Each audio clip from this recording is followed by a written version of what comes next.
Hello everyone, स्वागत है आप सभी लोगों का स्टडी पेन एसी में। ये क्लास 12th भूगोल का चैप्टर 16 है जिसका नाम है जल संसाधन। तो देखिए, इस पार्ट से जितने इंपॉर्टेंट प्रश्न बन रहे हैं आपको मैं सब कुछ कराता चलूँगा। पहला प्रश्न है, देखिए, पृथ्वी का लगभग कितना प्रतिशत भाग जल से आच्छादित है? तो पृथ्वी का लगभग 71% भाग जल से आच्छादित है। इसमें समुद्री जल 97% एवं शुद्ध पेयजल 2.42% है। ये देखिए, आपके बहुविकल्पी में भी आपसे पूछा जा सकता है। दूसरा प्रश्न आपका बनता है कि पंजाब, हरियाणा और तमिलनाडु राज्यों में सबसे अधिक भौम जल विकास के लिए कौन से कारक उत्तरदायी हैं? देखिए, एनसीईआरटी का प्रश्न है, बेहतरीन प्रश्न है। तो उत्तर आप लिखेंगे पंजाब, हरियाणा तथा तमिलनाडु राज्यों में भौम जल विकास सबसे अधिक इसलिए संभव हुआ क्योंकि इन प्रदेशों में कृषि के अंतर्गत उगाई जाने वाली फसलों को सिंचाई की आवश्यकता होती है। हरित क्रांति का शुभारंभ भी इन्हीं राज्यों से हुआ था। साथ ही भौम जल की मात्रा भी इन राज्यों में क्या है? सर्वाधिक है। आशा करता हूँ आप इस प्रश्न का उत्तर समझ पाए होंगे। अगला प्रश्न है आपका, तीसरा प्रश्न बनता है, भारत में लैगून व पश्च जल झीलों का जल खारा होता है, फिर भी इसका उपयोग सिंचाई के लिए क्यों किया जाता है? उत्तर आप लिखेंगे, भारत के कुछ राज्यों में समुद्र तट बहुत ही तंदुरित होने के कारण वहां बहुत सी लैगून व झीलें निर्मित हो गई हैं। केरल, उड़ीसा और पश्चिम बंगाल में बड़े धरातली जल संसाधन इन्हें लैगून और झीलों में पाए जाते हैं। इन जलाशयों का जल खारा होता है जिसका उपयोग मछली पालन, नारियल और चावल की कुछ निश्चित किस्मों आदि की सिंचाई में किया जाता है। ये प्रश्न देखिए आपका उतना इम्पोर्टेंट नहीं बनता है, लेकिन आप लोग ध्यान में जरूर रखिएगा।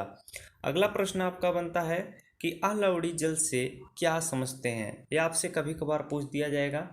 अलावड़ी जल से आप क्या समझते हैं? तो वह प्राकृतिक जल जिसमें लवण व खनिज न पाए जाते हों अलावड़ी जल कहलाते हैं। आशा करता हूँ इस प्रश्न का उत्तर आपको जरूर याद हो गया होगा।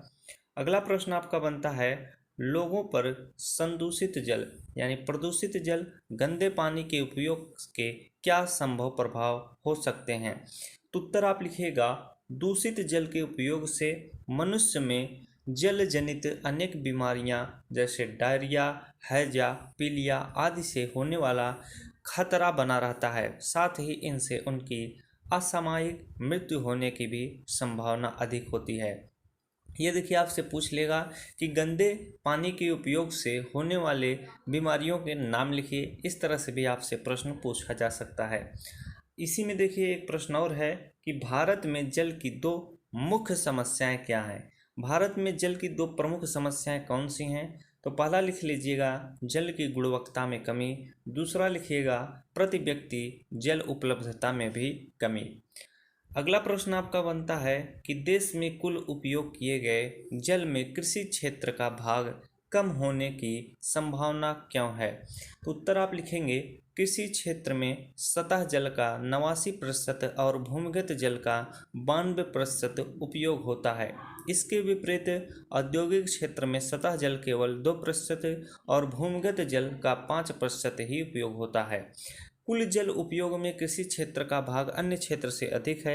अन्य क्षेत्रों का भाग बढ़ाने के लिए कृषि क्षेत्र का जल कम होना उपयोग करना आवश्यक है।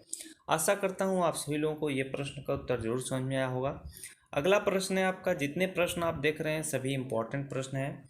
अगला प्रश्न आपका है कि देश की मुख्य प्रदूषित नदियों के नाम बताइए। तो उत्तर आप लिखेंगे, गंगा, साबरमती, मूसी तथा यमुना। आप लोग ये नदी का नाम नया सुन रहे होंगे।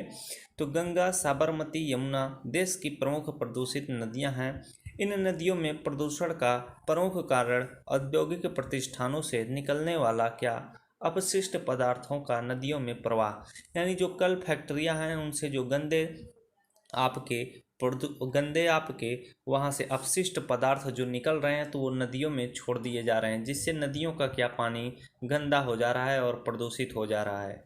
अगला प्रश्न आपका बनता है, जल संरक्षण का उद्देश्य क्या है? वेरी वेरी इंपॉर्टेंट प्रश्न है, इसे आप लोग ध्यान से नोट कर लीजिएगा।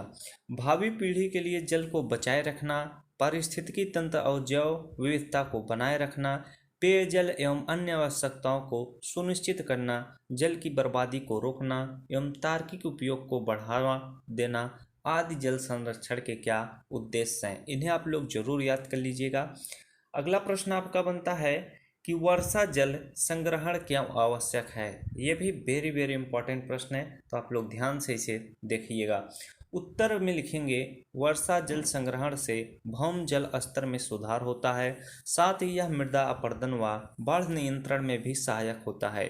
अतः तेजी से बहते हुए वर्षा जल को तालाबों, झीलों व कृत्रिम जलाशयों आदि में रोक कर जल संग्रहण किया जा सकता है।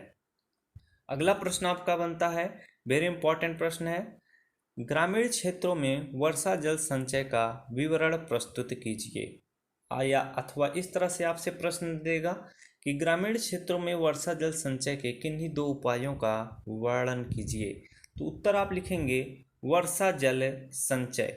इसमें आप उत्तर में लिखेंगे कि सरल भाषा में वर्षा जल संचय का अभिप्राय बारिश के पानी को एकत्रित कर उसका भंडारण करना। वर्षा के इस पानी का उपयोग बाद में विभिन्न कार्यों के लिए किया जा सकता है। छतों, सड़कों, खुले मैदानों आदि से बहने वाले जल को एकत्रित करके भूजल का पुनर्भरण हो सकता है या इसका भंडारण करके सीधे उपयोग किया जा सकता है। दूसरे शब्दों में कहा जाए तो वर्षा के पानी का बाद में उत्पादन कार्यों में प्रयोग के लिए एकत्रित करने को वर्षा जल संचय कहा जाता है।